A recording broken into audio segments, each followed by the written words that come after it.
بسم اللہ الرحمن الرحیم۔ حکومت پاکستان کے ساتھ تحریک لبیک جہاد اللہ کا جو معاہدہ طے ہوا تھا اس کے لیے 20 اپریل کا وقت مقرر کیا گیا تھا، لیکن حکومت پاکستان نے ہمیشہ کی طرح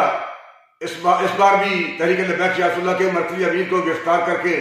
ہمارے ساتھ بددہنی کی ہے اور اہم شکنی کی ہے۔ ہمارا ایک ہی مطالبہ ہے کہ ملک پاکستان سے فرانس کے سفیر کو نکالا جائے۔ اب بھی تحریک لبیک نے جو ملک جام کرنے کی کال دے رکھی ہے اس کا صرف ایک ہی مقصد ہے اور ہمارا ایک ہی مطالبہ ہے، حکومت پاکستان کے ذمہ داران لوگ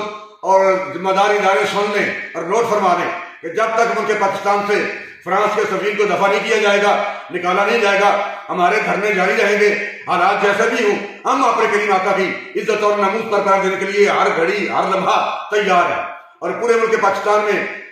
ہر کلمہ پڑھنے والا شخص اور نبی علیہ السلام کی غلامی کا دم بھرنے والا اس کی خدمت میں میری التماس ہے کہ وہ اپنے گھروں کو چھوڑ کر باہر نکلیں اور سڑکوں پر آ جائیں اور کریم آقا کی عزت اور ناموس پر قرار دینے کے لیے تیار ہو جائیں۔